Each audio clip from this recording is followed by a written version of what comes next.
Hello, everyone. This is Hikaru Nakamura. I think this is my first video that I'm doing for chess.com. Today I'm going to be showing one of the games that I played in the recent London Chess Classic against Vishy Anand.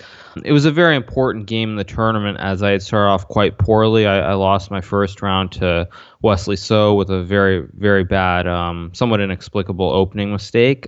And then I drew my second game with Black against Anish Giri. So in the third round, I had lost one game. I had drawn one game. And I really needed to start scoring and putting points on the board. So my third round opponent was Vishy Anand, who's a five-time world champion, a very, very well-known player, one of the best players, I think, in the history of chess. So here's some of the game. So the game started with d4, knight f6, c4, e6. And this is the first point in the game where I have a decision. In the game, I chose to play knight to f3. But the other option would be to play knight c3, and then after bishop b4, it's Nimzo Indian. White has many choices. You can play queen c2, you can play a3, e3, f3, knight f3. There are many different options. So I chose to play knight f3, and now Vishy played d5. Another option would be bishop b4, which is known as the Bogo Indian, or to play b6, which would be the Queen's Indian. Vishy played d5, which is the most solid move. And now I played knight c3, and here he played the move knight b to d7. So there are a couple ideas behind this move. Normally, if one wants to play for a queen's gambit decline, they would normally play bishop e7, and the white can play, let's say, bishop f4 or bishop to g5, for example. But the point behind knight b d7 here is that if white plays the move bishop to f4, Black has this option to play d takes c4. And in fact, in a later round against Wesley So, Vishy did just this.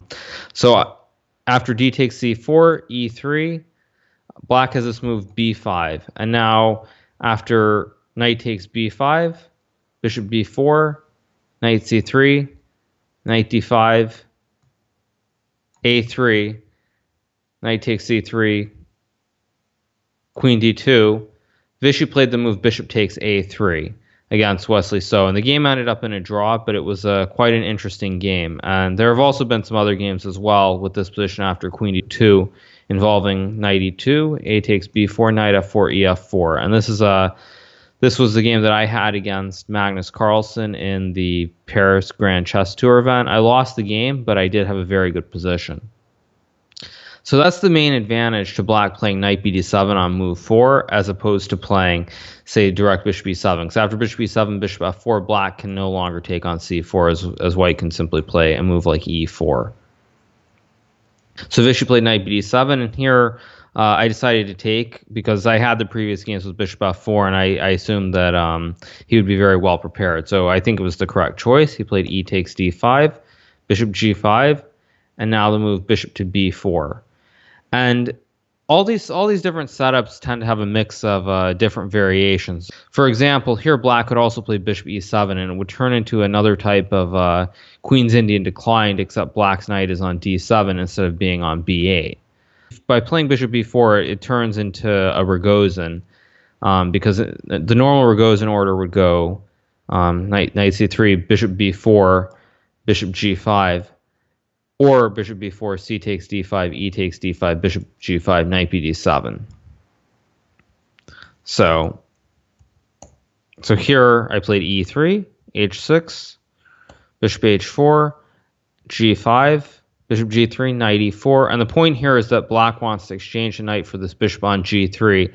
And Black will then have the two bishops and also a very solid structure. So knight d2, knight takes g3. It's worth noting that if Black plays knight takes c3, b takes c3, bishop takes c3, rook c1, after the move bishop a5 to protect this pawn on c7 against the double attack from the rook and the bishop, after the move h4, White will have a very strong attack going forward despite being down a pawn here, simply due to Black's open king and the lack of development of pieces on the back rank. So that's why Vishy chose to play knight takes g3, h takes g3, c6. And so basically here, the point is Black is trying to say that he has the two bishops and he has a very solid pawn structure here. For example, unlike the other position, here I no longer have these h4 ideas anymore. So therefore I played a3, And now Vichy played the move bishop to a5, which is definitely a reasonable move. There are several different ways of playing. I think black can also play bishop d6, which is the most natural square for the bishop, or also bishop to f8, with the idea of putting the bishop on g7 and preventing any possible e4 breaks later on. For example, bishop d3, bishop g7, and e4 is never really possible because there will always be some sort of bishop takes d4 idea. So Vichy chose the move bishop a5, bishop to d3, and now he played the move king to f8. So basically here Vichy's trying to manually castle with his king as opposed to doing it the normal way. Obviously black can't castle here because that would hang rook takes h6. But by going king f8, he just simply wants to tuck his king on g7, where it will be very hard to attack it, because even though black has pushed these pawns here on the king side in front of the king, it's very hard to break the structure. And if I play f4, which I did later in the game, there are also drawbacks as well. So I played queen to c2, knight f6, castles. It's worth noting here that white can never really castle kingside, because if you try castling kingside, there will always be some kind of attacking chances for black here with h5, h4, opening up the king side. So I castled long instead, king g7, king b1, bishop to e6. And so here, really the question is what is white trying to do? How are you going to try and play on the king side, or how are you going to try and break open the center? Here I made one decision, the first one, which was to play knight b3, essentially saying that I'm not going to be playing for e4 here. If I want to play e4, it's always possible, but I have to be very careful because the structure can also be unfavorable as well. For example, say bishop takes c3, queen takes c3, d takes e4, knight takes e4, knight takes e4, bishop takes e4, bishop d5, and now I'm going to have this isolated pawn on d4, which is blockaded by this bishop on d5 and possibly a queen and a rook later on. And at the same time, long term, I also have these double pawns here on g3 and g2, which also is a liability in an endgame potentially. So therefore, I played knight to b3, bishop b6, and here I played the move f4, which when I was calculating during the game, I used a lot of time on this move, and I was trying to figure out what the best move was. The two moves that I really considered here were f4 and f3. And in retrospect, I probably should have played f3. The point being that after f3, it gives me many different possibilities, and I still have some flexibility. So e4 might be possible later on, but also g4 might be possible with some kind of knight to e2, knight g3, knight f5, or knight h5. And if I can get the knight to either of those squares, I'm going to get some attacking chances for sure.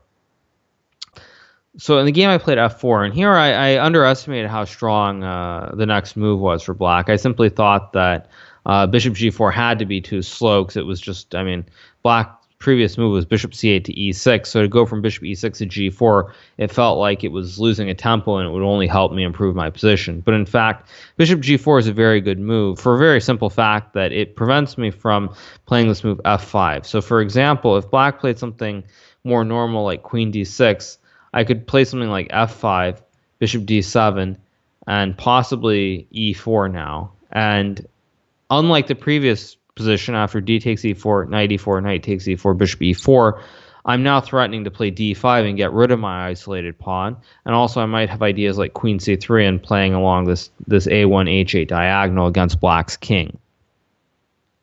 So bishop g4 was a very good move by Vichy. Now I played rook d to e1. And this is another situation where it's very hard to decide what to do, because originally I wanted to play rook d to f1.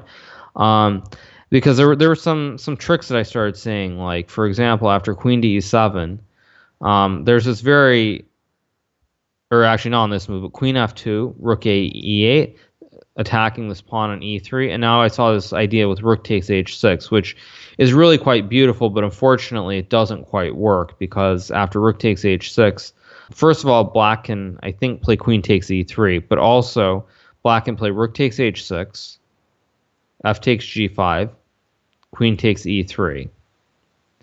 And now if I take on h6, he has queen takes h6, and I no longer have an attack, and actually here my structure is even worse now, and black is probably better simply because I have no attack, and he'll be able to do something along the e file as well as controlling squares on this g4 d1 diagonal, and also probably being able to keep pressure on this pawn on d4.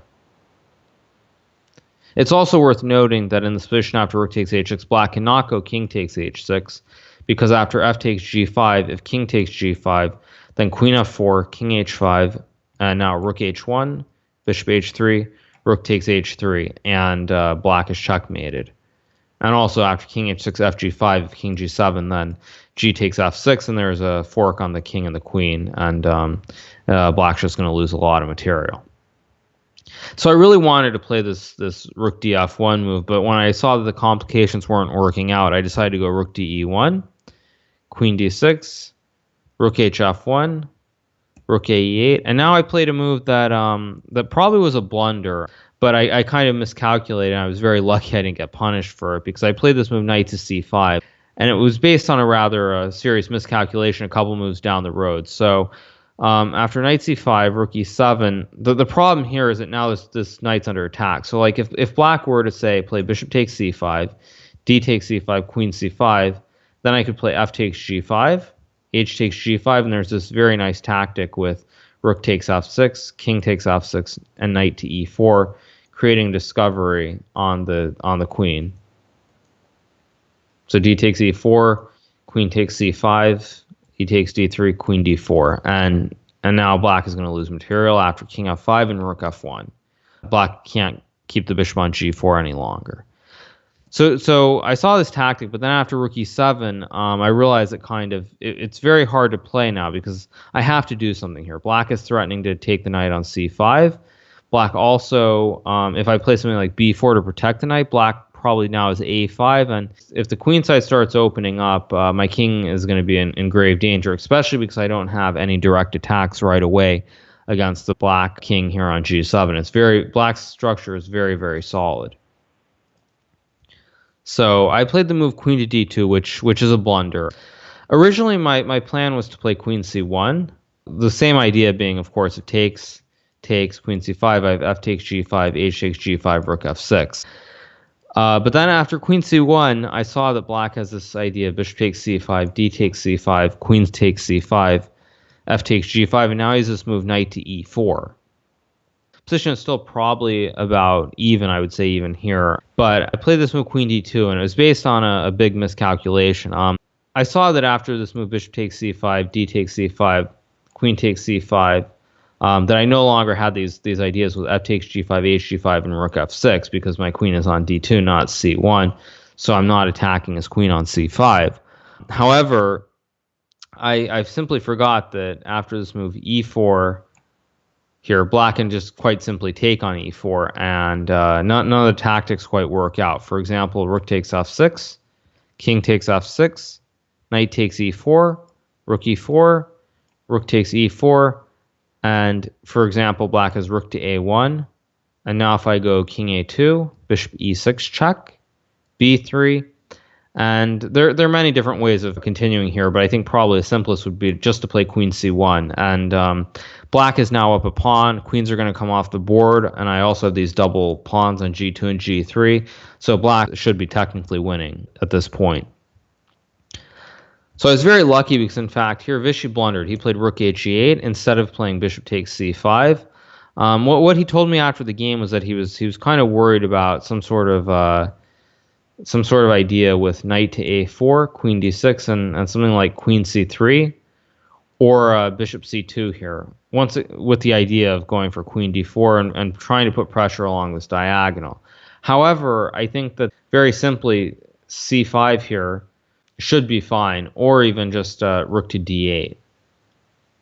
And now if I play queen d4, I think black can play b6 or b5, one of the two. But basically, I realize at the board that this could be a big problem. And in fact, actually, even knight e4 here also is probably quite reasonable. So I realized at the board that I had made a mistake, but fortunately, Vishy, after a long thought, I might add, he played rook e8, and I think he just I'm not quite sure what he missed within this variation, because after fg5, hg5, e4, everything becomes very forcing. So knight takes e4. And here, actually, I took with the wrong piece here. I played knight 5 takes e4, whereas, in fact, knight 3 takes e4 is much stronger, because after d takes e4, rook takes e4, rook takes e4, knight takes e4. After queen g6, we've transposed to the game.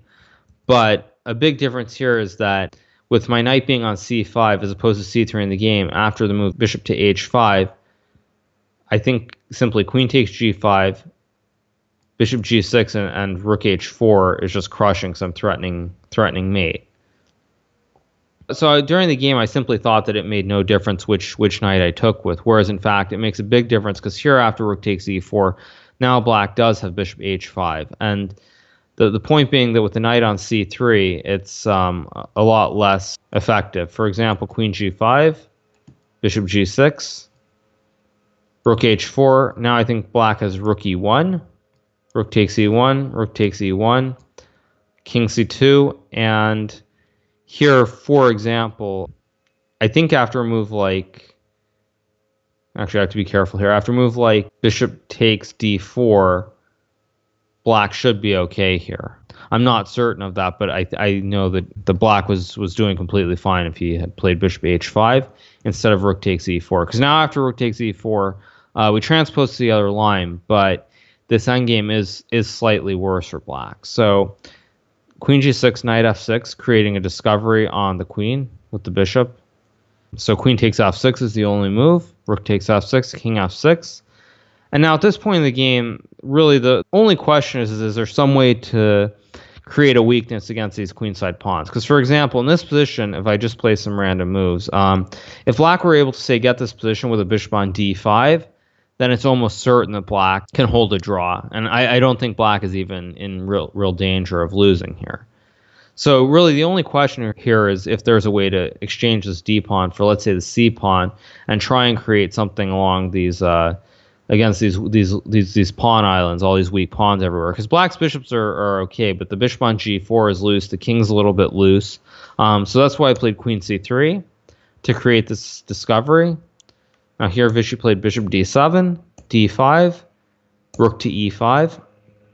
Now I played bishop to e4. If I were to take after d takes c6, bishop takes c6, black is doing great. The bishops are very solid. They're protected. They aren't loose at all. And I can't attack this rook, and the king just protects it. So black is fine. So I played bishop to e4. Now here Vichy played g4, d takes c6, b takes c6, bishop c6, takes. Now he played king g5, which is a slightly unusual move. I think I probably would have played king to g7 here personally, but I understand why he went to g5. The danger, of course, by going to g5 is now it's very likely there won't be any fortresses here, because let's say after queen d7, you can't just play f5 because of queen g7 check picking up the rook. So by putting the king on g5, it's a lot harder to set up a fortress, and I think now it's probably, in fact, just close to lost. So Vichy played rook e3, queen takes f7, rook takes g3, queen to d5, which actually I think was slightly wrong in the game, because after king h4, a4, Vichy blundered with bishop f2 here, but he could also have played the move rook to e3, because now if I play a5, rook e1, king a2, he has the move bishop f2. And this is another try at setting up some kind of a fortress. For example, say b4, maybe he can play g3, b5, and it's probably just lost, but everything is, of course, supported by something here. So it's probably is losing, but maybe there's some try. Nevertheless, Vichy played bishop f2, and after queen d8, king h5, I have this little staircase where I just keep checking the king around. Queen e8, king g5, queen e5, king g6, and now queen to f4. And here Vichy resigned simply because I'm attacking the bishop. If the bishop the only square bishop can move to without hanging the rook on g3 would be e1. And after bishop e1, I play queen e4 check, picking up the bishop on e1. And if he plays rook takes g2, I once again play queen e4, forking the king and the rook. and so therefore Vichy resigned. So the game was not perfect. There were definitely some mistakes, but in the middle game it was a very interesting struggle. We both had our chances, and I think it's very important to notice the pawn structure, because in this game I played the move f2 to f4. F3 would have been a better move. By playing f4, I really committed myself to going sort of all in. I mean, the pawn structure became pretty irrelevant after that, and so it was just trying to make the attack work. But at the same time, it created weaknesses like the pawn on e3. So it was definitely an interesting game, and I hope that all the premium members at chess.com enjoyed the game, and hopefully I'll be back to do more videos soon.